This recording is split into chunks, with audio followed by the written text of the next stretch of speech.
Welcome, UCL fans, to the final Season 2 team informational video. Over the last 2 days since the last time I uploaded a video, they unveiled the final teams that are going to be part of the UCL this season, and I'm actually going to go through on their Twitch, or not, sorry, on their Twitter account to unveil the last ones. Now, they unveiled three on Wednesday, and then an additional four, and then four on today, the day I'm recording this, which is Thursday, June 30th. So they announced first that the Grand Canyon Greninjas, coached by Twit, will be returning. They also announced that the St. Louis Rampardos, who is coached by A Drive, will be returning, which we already had confirmed from a video he did previously before their announcement. And we also have announced that the Carolina Keldios will also be returning for Season 2, coached by JYT Gamer. And then today they announced that the Durham Druddigans, coached by Elmas the Show Off, aka 6 Foot Hacks, will be returning for this season. Hopefully, no personal issues will show up and he can see the season through. Did really well last season and had to forfeit the last half of it, which was kind of a shame. Would like to see what he could do this season. We also have returning the Manchester Magnazones, who also have a new team logo to go along with this season, and hopefully a better chance of actually doing better, because of course last season they went 0-15, but of course the coach Faint Attacks was not able to be there during the draft. He basically was texting his picks out for what he wanted, and he just kind of worked with the team that he had. Didn't really do a whole lot with them, unfortunately, but hopefully we'll do better this season. He feels that he has learned a lot from the last season and will do better, so we'll have to wait and see. We've also announced that the Real Marills, coached by Mega Mogwai, who appeared during the off season of the UCL in the Little Cup battles, where he actually went into the semifinals during that time, is going to be coming in place of or not in place of, but a new team to fill the void, because there were 16 teams last season, and with this, it'll be another 16 this season. So good luck to him this season.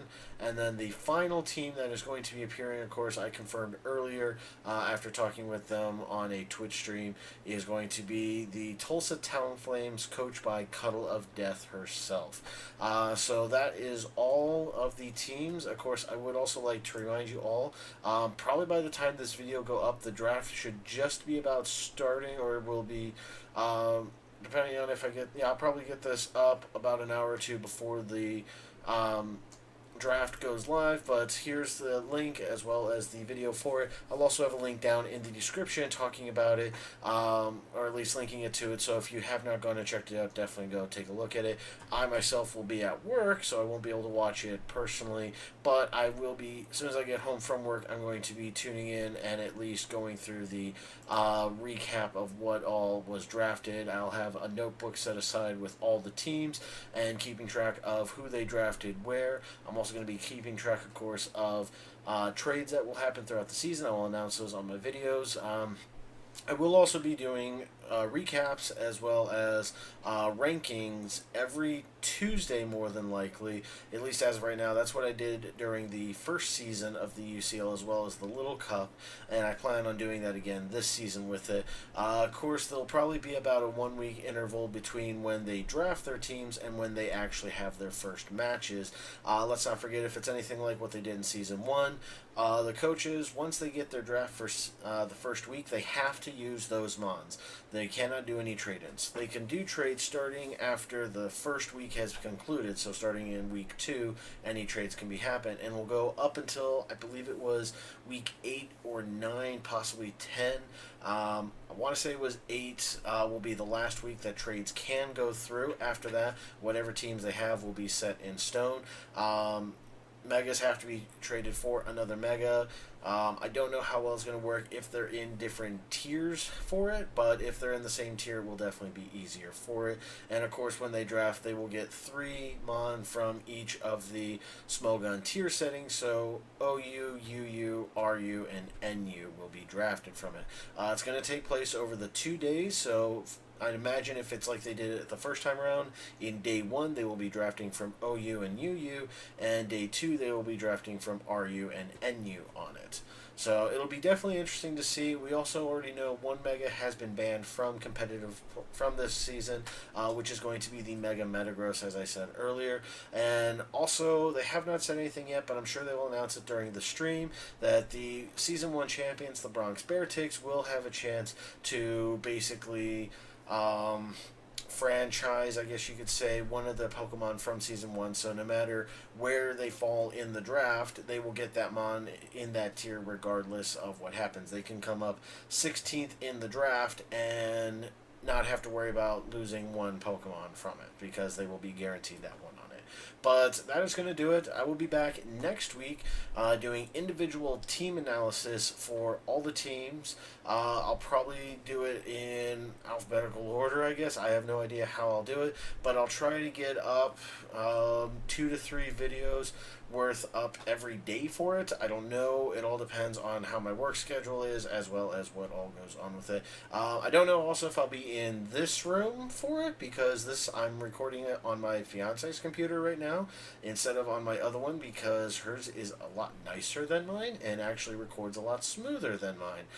If you saw any of my past ones, it didn't really run all that smoothly on it, but it's hopefully running a lot smoother now, at least based on what I can tell from this. So, but if you do enjoy this video, please leave it a thumbs up. I also am going to be doing, as long as I'm recording on this computer, doing kind of like a question of the day type of thing, which today is going to be, who do you think will be the #1 draft pick Pokemon from it? So, like I said, they should be doing OU, so you can pick your, who you think will be the best one from OU that will be drafted first.